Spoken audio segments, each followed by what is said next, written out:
Hi, I'd like to welcome you today to our discussion on career technical education. My name is Judy Kelling, and we're going to start with a very short PowerPoint, which all of you have a copy of, and then we'll have time for us to share ideas and plans for CTE in your local institutions. What is CTE? Career technical education is an educational model that aligns secondary and post-secondary education to labor market demand and provides students with the technical, academic, and employability knowledge and skills they need for success. In addition, CTE has evolved over the years to suit particularly times and events that have happened.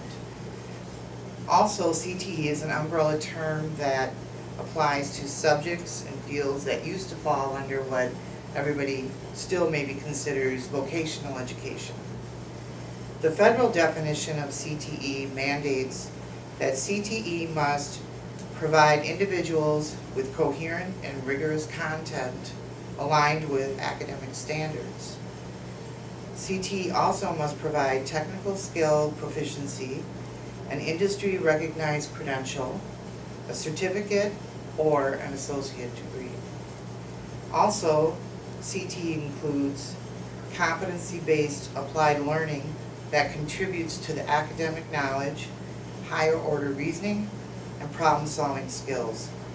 That includes work attitudes and employability skills.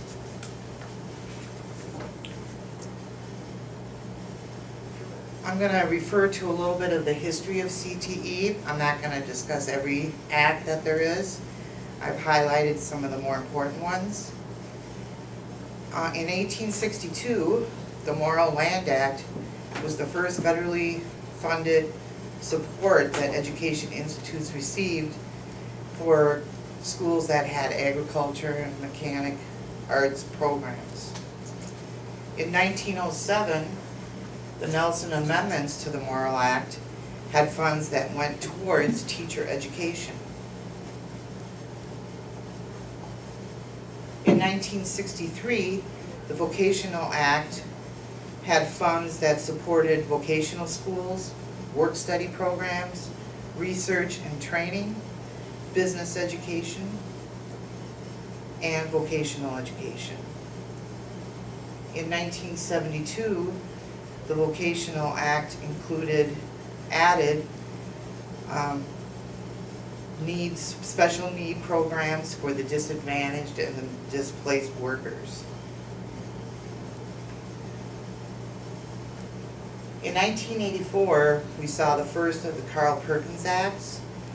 This was for expanding, improving, and modernizing vocational education programs to meet the needs of the workforce. This included all the special populations, handicapped and disadvantaged individuals. Then in 2006, the Perkins Act turned its focus on academic achievement of career technical education students and strengthening the connections between secondary and post-secondary education. They also wanted to improve state and local accountability for all these programs. Who is CTE for? Well, it starts with high school students. It's been proven that students are more engaged, they perform better, and they graduate at higher rates. 93% graduation rate was the stat for students that concentrated in CTE programs compared to a national adjusted graduation rate of 80%. More than 75% of secondary CTE investors pursued post-secondary school shortly after high school. The more students participate in career and technical student organizations, the higher their academic motivation. They have better engagement, their grades are better, they have good career self-efficacy, they have college aspirations, their employability skills go up. Also, CTE students are significantly more likely than non-CTE students to have more skills in problem solving, project completion, math, research, work-related skills, communication, time management, and critical thinking skills. CTE is also for college students and adults. Post-secondary CTE fosters post-secondary completion and prepares students and adults for in-demand jobs. Students who have a CTE-related associate degree or credential, on the average, will earn about $4,000 to $19,000 more a year than a person with a humanities associate degree. Students in programs that blend basic skills and occupational training are far more likely than similar adult students to improve basic skills and earn college-level credits. In addition, post-secondary CTE students achieve significantly higher earnings than those who majored in academic fields, particularly those like in the industry-related job fields. CTE is also for the economy, and we invest in CTE, and that brings back big returns for states. Later in the slideshow, there will be a map. There will be some stats that you'll be able to see. I'll just mention a couple right now. In Washington, for every dollar spent on secondary CTE students, taxpayers received $9 in revenues and benefits. In Connecticut, every public dollar invested in community colleges returns $16.40 over the course of the student's career. And last, CTE is for businesses. CTE addresses the needs of high-growth industries and helps close the skills gap. The skilled trades are the hardest jobs to fill in the United States. Recent data shows that over 800,000 jobs are open in the trade, transportation, and utility sector, and about 300,000 jobs are open in manufacturing. Healthcare occupations, many of which require an associate degree or less, make up 12 of the 20 fastest growing occupations. Skilled trade workers, engineers, IT staff, and nurses are some of the top jobs employers are having trouble filling in the United States. CTE plays a critical role in training workers in these areas. CTE plays a vital role in helping American businesses close the gap by building a competitive workforce for the 21st century.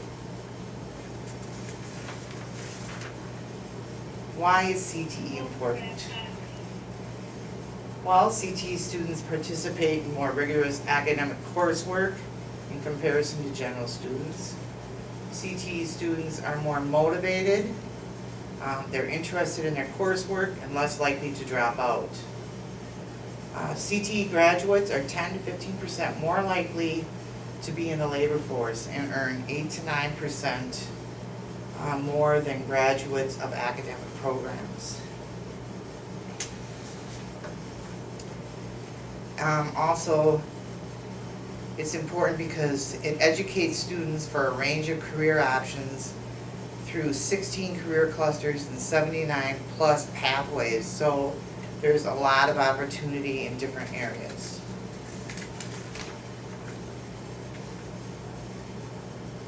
Here's a couple more. CTE provides technical skill proficiency in an industry recognized credential, a certificate, or an associate degree. It includes the competency-based applied learning that contributes to academic knowledge, higher order reasoning and problem-solving skills, work attitudes, general employability skills, technical skills and occupation-specific skills, and knowledge of all the aspects of industry, including entrepreneurship of an individual.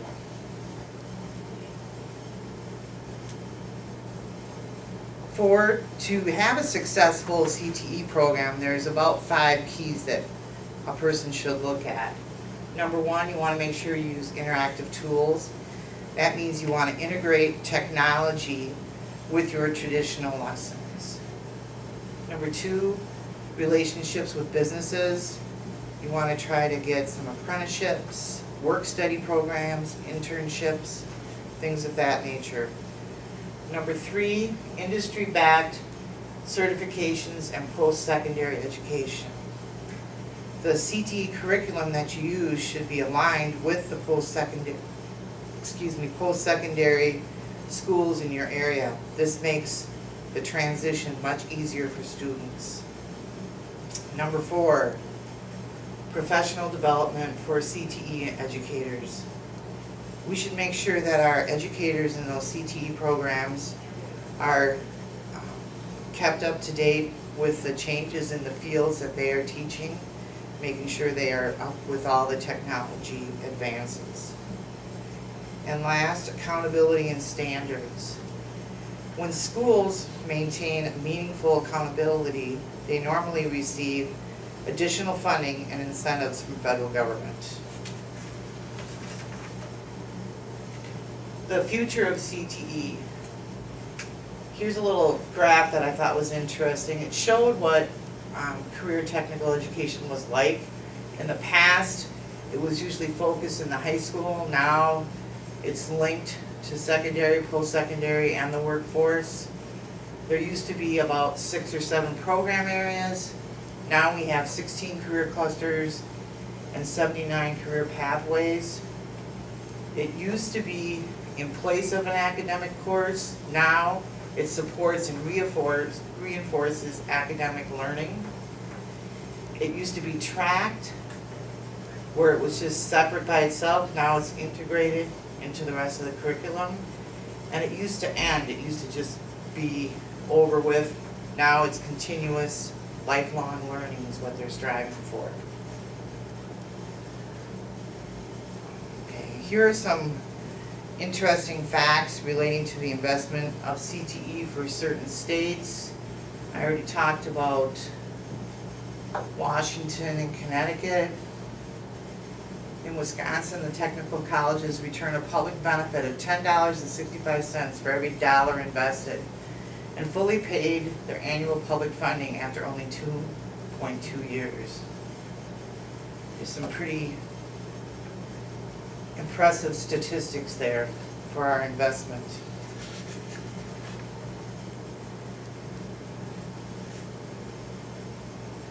The National Association of State Directors of Career Technical Education Consortium and the National Career Technical Education Foundation recently had their 2014 report, and here are some of the accomplishments. 3 years in a row, all 50 states and Washington, D.C. have been NASDCTEC members. 7 publications were released. 115 congressional visits conducted by the Institute. 248 was the number of signatures collected from employees and partners onto a letter in support of the Perkins reauthorization. 1,500 average monthly visits to the Learning Networks blog, and 1 million page views for the website. So those are some pretty impressive numbers. Think about attending this conference. It's in New Orleans. It's the 2015 one. It's coming in November. I reviewed some of the sessions and the people that will be speaking, and it looks like a great place to get all the latest news and updates for career technical education. Also, earlier this week, I read an article that came out on Friday or Saturday, the 25th of April. On Friday, April 24th, career technical education leader John Gall from the association attended the first ever White House Summit on upskilling. This was a summit that included educators and employers, and policymakers, and they came together for the common goal of training America's workers for the careers of tomorrow.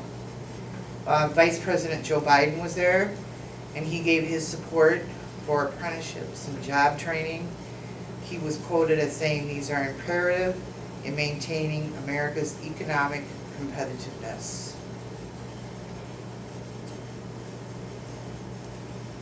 And here are some references. You have them in your PowerPoint. I got most of the information from these. I want to thank you for coming, and I urge you as administrators to go back and revisit your CTE programs and make the necessary changes or additions to better your programs. For the future of our students and the students to come, we need to invest our time and money to guarantee their success and the success of the programs. Thanks for listening. Let's have some refreshments now and socialize a bit and talk about the CTE programs in your districts.